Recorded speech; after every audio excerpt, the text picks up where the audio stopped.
जी बिस्मिल्लाहिर्रहमानिर्रहीम। अस्सलाम वालेकुम students, my name is Mohammad Raheel Sabir, your biology teacher, और welcome to Aspire online classes. आज हम शुरू करने जा रहे हैं अपना लेक्चर नंबर 37 जो कि चैप्टर 1 पे चल रहा था। तो आइए जी, आज के लेक्चर में हमें पढ़ना है स्पीशीज़, साथ हमें पढ़ेंगे पॉपुलेशन, साथ ही हम पढ़ेंगे कम्युनिटी। लास्ट हम बायोलॉजिकल ऑर्गेनाइजेशन के लेवल्स को लेके चल रहे थे और लास्ट जो हमने ख़त्म किया था वो हमारे पास था जी इंडिविजुअल लेवल। अब इंडिविजुअल लेवल से ऑनवर्ड चलते हैं। जो नेक्स्ट हमारे पास रैंक आती है वो आती है जी स्पीशीज़। अब स्पीशीज़ क्या होती है जी? स्पीशीज़ होती हैं very similar organism which can interbreed among themselves and produce fertile offspring. So ये क्या करते हैं?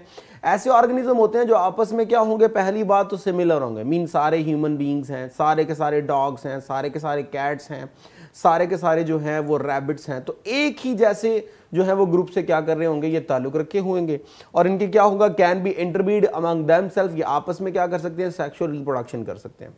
और उस सेक्सुअल रिप्रोडक्शन की बिहाफ पे जो नेक्स्ट जनरेशन बनेगी वो भी क्या होगी, फर्टाइल। फर्टाइल स्टैंड्स फॉर वो नेक्स्ट क्या कर सकती है, नेक्स्ट रिप्रोडक्शन कर सकती है, नेक्स्ट नई जनरेशन क्या कर सकती है, पैदा कर सकती है। सो ऐसे ऑर्गेनिज्म जो आपस में इंटरब्रीड कर सके और इंटरब्रीड करके नेक्स्ट इस काबिल हो कि जो उनकी जनरेशन बने वो भी फर्दर क्या कर सके, रिप्रोडक्शन कर सके, उसे हम क्या बोलते हैं, स्पीशीज बोलते हैं। मिसाल के तौर पे ह्यूमंस हमारे पास क्या है, स्पीशीज हैं, they are able to interbreed among them self, और जो नई जनरेशन पैदा होती है वो भी अपने आप को क्या करती है, कंटिन्यू रखती है, नेक्स्ट नई जनरेशन पैदा कर सकती है। डॉग्स हमारे पास जो हैं वो स्पीशीज हैं, कैट हमारे पास जो है वो स्पीशीज में आती है। तो वो तमाम मेंबर जो आपस में इंटरब्रीड कर सके और उनसे जो नई जनरेशन पैदा हो वो भी इस करैक्टर को जो है वो क्या रखे, मेंटेन रखे, उसे हम क्या बोलते हैं, स्पीशीज बोलते हैं। मिसाल के तौर पे कैट्स हमारे पास क्या है जी, स्पीशीज हैं। ये हमारे पास ह्यूमन जो हैं वो भी हमारे पास क्या है, स्पीशीज हैं। They are able to interbreed among themselves, और जो नई जनरेशन पैदा होगी उनमें भी ये क्या होता है, करैक्टर होता है। नेक्स्ट है हमारे पास पॉपुलेशन लेवल, जो नेक्स्ट रैंक है स्पीशीज से ऊपर। अब ये क्या होता है, a group of living organism of same species located in the same place at same time. अब एक जैसी जो हमारे पास स्पीशीज है, अगर आप उनका एक ग्रुप बना लीजिए तो जो सिमिलर ऑर्गेनिज्म का जो एक ग्रुप होगा जो एक ही जगह पे एक ही वक्त में रह रहा होगा, उसे हम क्या बोलेंगे, उसे हम पॉपुलेशन बोलते हैं। मिसाल के तौर पे ये मेरे पास जो है वो आपको नजर आ रहे हैं जी, बेशुमार रैट्स, उसका एक ग्रुप बना हुआ, तो ये मेरे पास क्या होगा, ये रैट की क्या होगी, पॉपुलेशन होगी। और सपोज कीजिए किसी भी स्पेसिफिक एरिया में हो सकती है, जैसे यहाँ पे हमने मेंशन किया है कि वो राइस के फील्ड हैं आपके पास, तो एक स्पेसिफिक एरिया भी आपके पास होना चाहिए। ये देखिए जी, ये मेरे पास कुछ स्टूडेंट्स बैठे हैं, तो मैं कहता हूँ जी number of students in biological class. अब सारे के सारे स्टूडेंट्स हैं वो क्या होंगे, बिलोंग्स टू ह्यूमन बीइंग। तो एक ही जैसे ऑर्गेनिज्म का मेरे पास फिर क्या इकट्ठा हो गया, ग्रुप इकट्ठा हो गया। तो एक ही जैसे ऑर्गेनिज्म का एक ही जगह पे रहना, वो जो ग्रुप होगा उसे हम क्या बोलेंगे, पॉपुलेशन।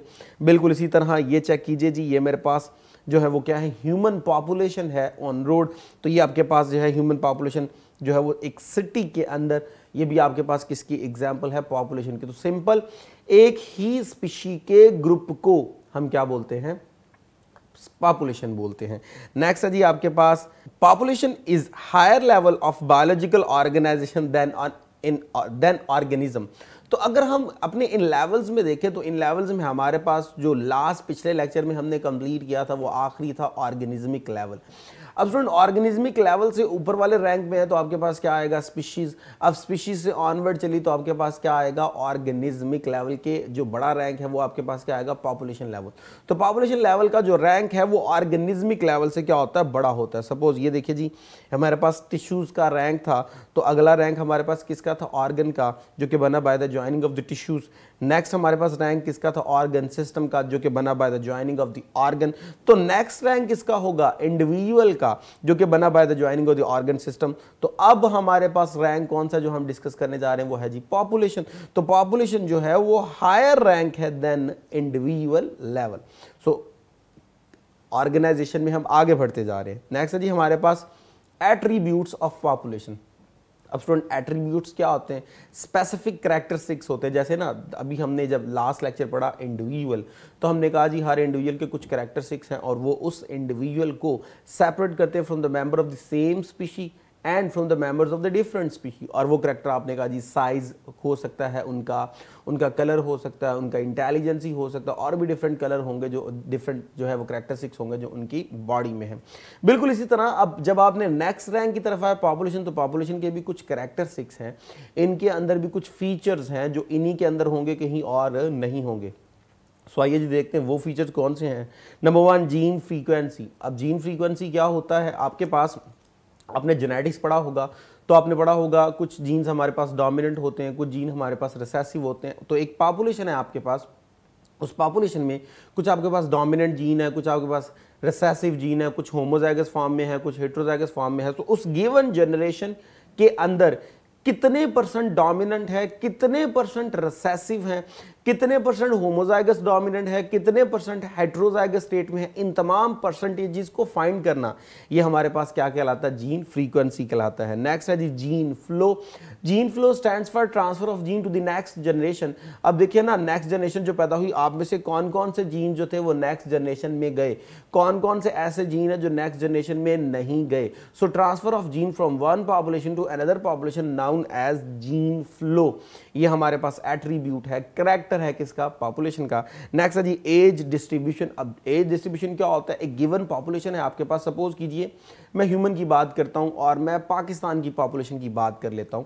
जब आप जो है वो सेंसिस करते हैं, मर्दमशुमारी करते हैं, तो बताया जाता है जी इतनी आबादी है जी पाकिस्तान की। अब उस आबादी में इस बात को भी मेंशन किया जाता है कि जी इतने बूढ़े हैं, इतने जो हैं वो बच्चे हैं, इतने जो है वो औरतें हैं, इतने जो है वो मर्द हैं, इतने जो है वो यंगस्टर हैं। तो अब ये जो हमने बताया कि जी इतने परसेंट बूढ़े हैं, इतने परसेंट जो है वो यंगस्टर हैं, इतने परसेंट जो बच्चे हैं, इसे बोलते हैं as distribution within a population.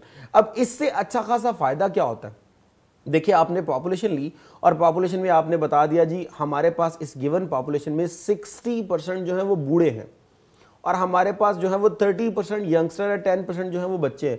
तो 60% बूढ़े होने का मतलब ये हुआ कि population with in a short time period खत्म होने वाली है, डिक्लाइन होने वाली है इसमें जो है, क्योंकि बूढ़ों ने तो आ जाके मर जाना है। या अगर ये कहा जाए कि मैं कहता हूँ जी मेरे पास गिवन पॉपुलेशन के अंदर जो है वो 70% यंगस्टर है, 20% मेरे पास जो है वो बूढ़े हैं और 10% मेरे पास बच्चे हैं। तो जो यंगस्टर हैं वो इस बात को आइडेंटिफाई कर रहे हैं कि जी जनरेशन जो हमारे पास यंग जनरेशन है वो बहुत ज़्यादा है, तो उसके मुताबिक हम कौन से उनसे अच्छे काम ले सकते हैं ताकि पॉपुलेशन में क्या हो, इजाफा हो। और इसी तरह एज डिस्ट्रीब्यूशन स्टैंड्स फॉर के गिवन पॉपुलेशन में कितने बूढ़े हैं, कितने बच्चे हैं और कितने जो हैं वो हमारे पास यंगस्टर हैं, ताकि उनके मुताबिक कोई ना कोई स्ट्रैटेजी अडॉप्ट की जाए और मुल्क के लिए कोई ना कोई काम किया जाए। सो एज डिस्ट्रीब्यूशन आपको समझ आ गई। The next one is population density. अब पॉपुलेशन डेंसिटी क्या होता है, पॉपुलेशन डेंसिटी स्टैंड्स फॉर एक स्पेसिफिक एरिया में कितने लोग, कितने अफराद रह रहे हैं, उसे हम क्या बोलते हैं, पॉपुलेशन डेंसिटी बोलते हैं। अब पॉपुलेशन आपको पता है आजकल तो पॉपुलेशन एक्सप्लोजन का रोल है। एक्सप्लोजन स्टैंड्स फॉर आबादी रैपिडली बढ़ती जा रही है विदाउट एनी कंट्रोल। तो अब डेफिनेटली फिर पॉपुलेशन डेंसिटी भी क्या होगी, ज़्यादा होगी। यानी एक स्पेसिफिक गिवन टाइम पीरियड के अंदर एक स्पेसिफिक जगह पे जो अफराद की तादाद है वो भी क्या होगी, बहुत ज़्यादा होगी। जब ज़्यादा होगी तो उससे डेवलप होगा पॉपुलेशन प्रेशर। अब पॉपुलेशन प्रेशर स्टैंड्स फॉर जो उस पॉपुलेशन एक्सप्लोजन की वजह से जो अफेक्ट पड़ेगा वो आपके पास क्या कहलाता है, पॉपुलेशन प्रेशर होता है। मीन जो आपके पास रेजिडेंशियल एरियाज़ कम हो जाएंगे, लॉ की जो वायलेशंस है वो ज़्यादा हो जाएंगी, लोगों को जॉब्स नहीं मिलेंगी, इसे हम क्या बोलते हैं, पॉपुलेशन प्रेशर। सो आबादी का बहुत ज़्यादा रैपिडली बढ़ना, पॉपुलेशन एक्सप्लोजन, और उसकी वजह से जो अफेक्ट आएगा उसे हम क्या बोलते हैं, पॉपुलेशन प्रेशर बोलते हैं। कम्युनिटी जी नेक्स्ट लेवल है हमारे पास, पॉपुलेशन से बड़ा रैंक। अब पॉपुलेशन में आपने क्या कहा था, आपने कहा था ग्रुप ऑफ सेम स्पीशीज। अब की बार हम क्या बात कर रहे हैं जी, पॉपुलेशन ऑफ डिफरेंट स्पीशीज। यानी जहां आपने कहा था ग्रुप ऑफ सेम स्पीशीज, अब आप कह दीजिए ग्रुप ऑफ डिफरेंट स्पीशीज, तब आपके पास क्या हो जाएगा, कम्युनिटी हो जाएगा। अब कम्युनिटी का एक स्पेसिफिक हैबिटेट होगा, मीन स्पेसिफिक एरिया में स्पेसिफिक वक्त में जब डिफरेंट ऑर्गेनिज्म एक ही जगह इकट्ठे रह रहे होंगे उसे हम क्या बोलेंगे, कम्युनिटी। जैसे नीचे आप देख लीजिए यहाँ पर डिफरेंट ऑर्गेनिज्म, एनिमल जो है वो इकट्ठे रह रहे हैं, तो ये आपके पास क्या होगी, एनिमल्स की कम्युनिटी। ये आपके पास फॉरेस्ट है जिसमें डिफरेंट वैरायटी के प्लांट जो है वो एक ही जगह पर इकट्ठे हैं, तो ये आपके पास क्या होगा, कम्युनिटी होगा। सो एग्जाम्पल है आपके पास फॉरेस्ट हो गया, ओशियंस हो गया। तो ओशियन में चले जाएं तो आपके पास variety of aquatic organism will be there, तो वो भी किसकी एग्जाम्पल है, आपके पास कम्युनिटी की। अब कम्युनिटी में हमारे पास क्या होगा, ये एक डायनामिक कलेक्शन है ऑर्गेनिज्म की। डायनामिक कलेक्शन स्टैंड्स फॉर जो चेंज होती रहती है। Might be possible living organism की तादाद कम होना शुरू हो जाए, might be possible living organism की तादाद ज़्यादा होना शुरू हो जाए। अगर लिविंग ऑर्गेनिज्म की तादाद ज़्यादा होगी तो डेफिनेटली एनवायरनमेंट उनके लिए क्या है, फेवरेबल है। फूड के रिसोर्सेज अच्छे खासे उनके पास अवेलेबल हैं, उनके हैबिटेट बिल्कुल ठीक हैं, उनके जो है वो ईच एंड एवरीथिंग जो उनको एक जो है वो चाहिए सर्वाइव करने के लिए, वो सब कुछ उन्हें मिल रहा है। लेकिन अगर एनवायरनमेंट के अंदर उनकी तादाद कम हो रही है, इट मीन दैट एनवायरनमेंट उनके लिए सूटेबल नहीं है। माइट बी पॉसिबल उन्हें रेजिडेंशियल एरिया का मसला हो, हैबिटेट डिस्ट्रक्ट हो चुका है, फूड प्रॉपरली नहीं मिल रहा, तो बेशुमार चीज़ें हो सकती हैं जो उनको अफेक्ट करती हैं। लेकिन याद रखिएगा, जब भी लिविंग ऑर्गेनिज्म कोई चीज़ अफेक्ट करती है तो वो आ जाके क्या होती है, एबायोटिक फैक्टर। ज़्यादातर एबायोटिक फैक्टर्स होते हैं जो आ जाके क्या करते हैं, लिविंग ऑर्गेनिज्म की तादाद को कम या ज़्यादा करने में इन्वॉल्व होते हैं। मैंने कहा फूड रिसोर्सेज, तो वो एबायोटिक फैक्टर में आएगा। मैं कहता हूँ हैबिटेट, तो वो एबायोटिक फैक्टर में आएगा। मैं कहता हूँ जी टेम्परेचर सूटेबल नहीं था, तो एबायोटिक फैक्टर में आएगा। मैं कहता हूँ जी वहाँ पे आग लग गई जिसकी वजह से जो थे वो कई मेंबर जो है वो वहाँ से एक्सटिंक्ट हो गए, तो ये आपके पास किस में आएगा, एबायोटिक फैक्टर में आएगा। मैं कहता हूँ जी बहुत ज़्यादा रेन हो गई थी, फ्लड आ गया था, तो ये जितने भी फैक्टर हैं all these are including in abiotic factor. तो ज़्यादातर लिविंग ऑर्गेनिज्म की तादाद को कम या ज़्यादा करने में जो रोल होता है कम्युनिटी के अंदर, वो एबायोटिक फैक्टर का होता है, जिसकी वजह से उनकी तादाद कम भी हो सकती है और ज़्यादा भी हो सकती है। कम्युनिटी हमारे पास याद रखिएगा सिंपल भी हो सकती है, कॉम्प्लेक्स भी हो सकती है। अब simple stands for few number of individual, few number of species will be there.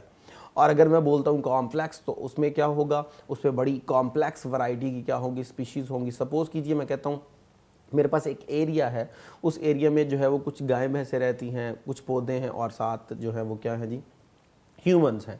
अब पौधों के ऊपर डिपेंड कर रहा होगा कौन, गाय भैंसे वगैरह, और उनके ऊपर डिपेंड कर रहे हैं क्या, ह्यूमन। सपोज कीजिए मैं कहता हूँ अचानक ऐसा हुआ, प्लांट वहाँ से ख़त्म हो गए। अब बड़ी सिंपल सी कम्युनिटी थी, 3-4 आपके पास वहाँ पे पॉपुलेशन है, एक प्लांट की, दूसरी आपके पास गाय भैंसे वगैरह, और तीसरे आप जो हैं वो खुद हैं। अब स्टूडेंट ये जो 3-4 पॉपुलेशन की एक आपके पास बनी है, वो क्या है जी, सिंपल कम्युनिटी बनी है। इनमें से मैं क्या करता हूँ, प्रोड्यूसर्स को ख़त्म कर देता हूँ, तो क्या होगा, डेफिनेटली जो उनके ऊपर सर्वाइव करने वाले जो काउज वगैरह थी, बफेलोज वगैरह थी, वो भी क्या हो जाएंगी, ख़त्म। उनके ऊपर ह्यूमंस का था जो डिपेंडेंट था, वो भी क्या हो जाएगा, ख़त्म हो जाएंगे। इसका मतलब ये हुआ कि एक छोटी कम्युनिटी जिसमें few population will be there, उनमें एक छोटा सा भी इफेक्ट आ जाए तो वो पूरी पॉपुलेशन को क्या कर सकता है, डिस्ट्रॉय कर सकता है। लेकिन उसी के साथ अगर मैं किसी फॉरेस्ट की एग्जांपल ले लूँ, मैं ओशियन की एग्जांपल ले लूँ, उसमें variety of living organism will be there, तो एक से ज़्यादा उनके फूड रिसोर्सेज हैं वहाँ पे। अब कोई एक मेंबर ख़त्म भी हो गया तो किसी दूसरे मेंबर के ऊपर वो सर्वाइव करना शुरू कर देंगे। तो जो कॉम्प्लेक्स जो है होती है हमारे पास कम्युनिटी, उसके अंदर जो सर्वाइवल रेट है वो बहुत ज़्यादा होता है और उसकी स्टेबिलिटी भी बहुत ज़्यादा होती है। लेकिन हमारे पास अगर कोई एक सिंपल कम्युनिटी है तो सिंपल कम्युनिटी का जो सर्वाइवल रेट है वो भी कम होगा और वो हमेशा क्या होती, अनस्टेबल। इसलिए हम कहते हैं कि एक सिंपल कम्युनिटी में एक छोटा सा भी चेंज आ जाए वो बड़ा एक लॉन्ग लास्टिंग इफेक्ट शो करता है। जैसे कि सपोज कीजिए ये मेरे पास एक सिंपल कम्युनिटी है एक तरफ, और एक तरफ मेरे पास एक कॉम्प्लेक्स कम्युनिटी है। जो सिंपल होगी, नंबर ऑफ पॉपुलेशन थोड़ी होगी, अनस्टेबल होगी, और जो मेरे पास लार्ज कम्युनिटी है डेफिनेटली उसमें नंबर ऑफ पॉपुलेशन बहुत ज़्यादा होंगी और वो हाईली स्टेबल होगी।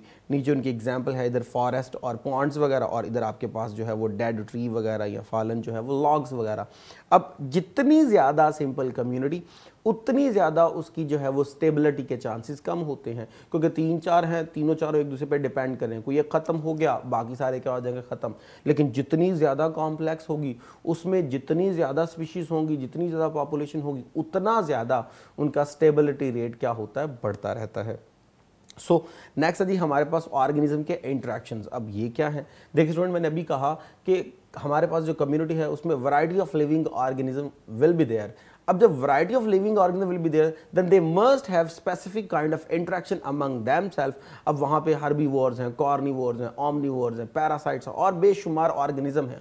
उनके आपस में कोई ना कोई तो इंटरेक्शंस होंगे, किसी ना किसी रिलेशन की बिहाफ पे वो एक ही जगह पे इकट्ठे रह रहे हैं। तो वो इंटरेक्शंस कौन कौन से हो सकते हैं, माइट बी पॉसिबल वो प्रीडेशन हो, माइट बी पॉसिबल वो पैरासिटिज्म हो, माइट बी पॉसिबल वो कमेंसलिज्म हो, माइट बी पॉसिबल वो म्यूचुअलिज्म हो, माइट बी पॉसिबल वो आपके पास क्या हो, कंपटीशन हो. So these are some kinds of interaction which will be there in living organism when they are living together in a specific area at a specific time. So आइए जी इन को हम ज़रा डिटेल में देखते हैं. The first one is predation. Predation क्या होता है? किसी एक ऑर्गेनिज्म का दूसरे ऑर्गेनिज्म पे अटैक करके उसको मार के खा जाना क्या कहलाता है? प्रीडेशन कहलाता है. अब इसमें दो ऑर्गेनिज्म इन्वॉल्व हैं, एक वो जो अटैक करके मारेगा और एक वो जो मर जाएगा जिसको खा लिया जाएगा. जो अटैक करेगा उसे हम क्या बोलते हैं? उसे हम बोलते हैं प्रीडेटर, और जिसको खा लिया जाता है उसे हम क्या बोलते हैं? प्रे. और दोनों के रिलेशन को हम क्या बोलते हैं? प्रीडेशन बोलते हैं. So the predator is an organism that eat an other organism, और प्रे क्या होगा? Is an organism which the predator Yeats. तो जिसको ऑर्गेनिज्म को खाएगा वो आपके पास प्रे, और जो खाने वाला है वो क्या होगा? प्रीडेटर. और दोनों के दरमियान जो इंटरेक्शन होगा वो आपके पास क्या होगा? वो होगा प्रीडेशन. जैसे नीचे वाली आप स्लाइड में देख लीजिए, यहाँ पे आपके पास फर्स्ट स्लाइड में जो ज़ीब्रा है वो क्या कर रहा है जी? वो एक प्रे का काम कर रहा है, और जो लाइन है वो किसका काम कर रहा है? प्रीडेटर का काम कर रहा है. और दूसरे केस में आपके पास जो है लाइन जो है एक्टिंग एज ए प्रे, और जो दूसरे हैं वो किसका काम कर रहे हैं? प्रीडेटर का काम कर रहे हैं. तो जो खाएंगे वो आपके पास क्या होंगे? प्रीडेटर, और जो जिसको खा लिया जाएगा वो क्या होगा? प्रे. और इंटरेक्शन को हम क्या बोलते हैं? प्रीडेशन बोलते हैं. नेक्स्ट है जी आपके पास पैरासिटिज्म.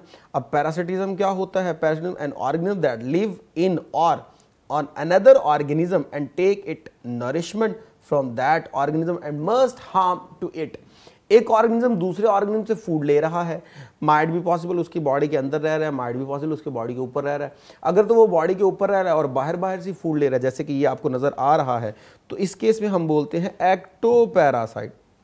लेकिन अगर ऐसा है कि वो बॉडी के अंदर जाके फूड ले रहा है, then it will be consider as endoparasite. ये टेप वर्म है जो हमारी बॉडी के अंदर जाके इंटेस्टाइन्स वगैरह के अंदर रह के वहाँ पे क्या कर रहा होता है? फूड वगैरह, डाइट वगैरह ले रहा होता है. सो जो ऑर्गेनिज्म फूड ले रहा है किसी लिविंग से, उस ऑर्गेनिज्म को हम पैरासाइट बोलते हैं, और इस रिलेशन को हम पैरासिटिज्म बोलते हैं. आपने बचपन में एक और नाम भी सुना होगा, और वो था आपके पास होस्ट गेस्ट रिलेशनशिप. इसी को बोलते हैं होस्ट गेस्ट रिलेशनशिप, जिसमें होस्ट क्या होगा? जो फूड दे रहा है. गेस्ट क्या होगा? जो फूड ले रहा है. तो यहाँ पे आपके पास पैरासाइट जो है वो क्या होता है? गेस्ट होता है, और आप उसके क्या होते हो? होस्ट होते हो. मिसाल के तौर पे आपकी जो सर में जो हेड लाइस है, तो आप उसके क्या होगे? आप उसके होस्ट होगे. तो वो आपकी क्या होगी? गेस्ट होगी. वो आपसे फूड ले रही है और साथ आपको डैमेज भी कर रही है, आपके हेयर फॉलिकल्स वीक कर देती है, आपसे ब्लड वगैरह सक करती है. तो पैरासाइट वो होगा which will get food from other living organism and must harm to the living organism. Next है जी हमारे पास कमेंसलिज्म. अब कमेंसलिज्म क्या होता है? When two are more than two organism will live together. अब उनमें से एक को क्या होगा? बेनिफिट होगा, जबकि दूसरे को ना किसी किस्म का बेनिफिट और ना ही किसी किस्म का लॉस. फॉर एग्जांपल ये आपको एक बड़ी सारी जो है वो वेल नज़र आ रही है. इस वेल में क्या होता है? इसके साथ छोटी छोटी मछलियाँ होती हैं जिन्हें रैमरेज कहते हैं. अब रैमरेज क्या करती है? इनके साथ अटैच हो जाती हैं. अब जब वेल एक जगह से दूसरी जगह जाती है तो ये भी साथ अटैच होकर एक जगह से दूसरी जगह बड़ी आसानी से पहुँच जाती हैं.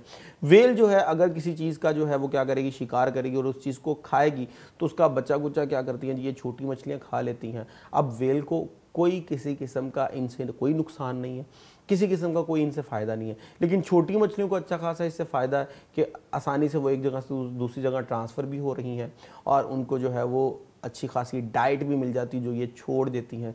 तो एक जो ऐसा रिलेशन जिसमें एक ग्रुप को या एक मेंबर को बेनिफिट हो रहा हो और दूसरे को ना बेनिफिट हो, ना लॉस हो, उसे हम क्या बोलते हैं? कमेंसलिज्म बोलते हैं.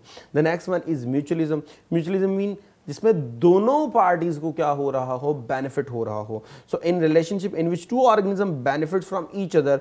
सो दोनों को क्या हो? बेनिफिट हो. सपोज कीजिए ये मेरे पास फ्लावर है और ये साथ हनी बी है, तो हनी बी को क्या बेनिफिट है? ये यहाँ से नेक्टर लेती है, यहाँ से पोलन लेती है, तो फूड मिल रहा है. फ्लावर को क्या बेनिफिट है?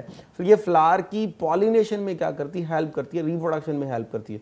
So both are living together and getting benefit from each other. उसे हम क्या बोलते हैं? म्यूचुअलिज्म बोलते हैं. The next one is competition. अब competition might be possible हो on the basis of food, might be possible for the shelter, might be possible for reproduction and might be possible कि डोमिनेंसी डेवलप करना चाह रहे हैं। जैसे lion जो है वो एक स्पेसिफिक हायरार्की बना लेता है जंगल के अंदर, तो वो डोमिनेंसी के लिए होता है। तो जो कंपटीशन है उसकी कोई भी रीज़न हो सकती है कि वो compete कर रहे हैं फूड कम होने की वजह से, वो compete कर रहे हैं हमारे पास शेल्टर ना होने की वजह से, वो compete कर रहे हैं to get reproductive relation with a specific female. तो अब इन तमाम चीज़ों को अगर मैं देखूं तो मैं ये कह सकता हूं कि असल में वजह जो होती है इसकी कंपटीशन की वो होती है लिमिटेड रिसोर्सेज। अगर हम इन लिमिटेड रिसोर्सेज की लिमिट को क्या कर दें, एक्सीड कर दें, तो डेफिनेटली हमारे पास कंपटीशन के चांसेस भी क्या हो जाएंगे, कम हो जाएंगे। तो स्टूडेंट होप सो आपको समझ आई होगी। अब तक के लिए इतना ही लेक्चर कंप्लीट हुआ। Thank you very much. इजाज़त दीजिए। अल्लाह हाफिज़।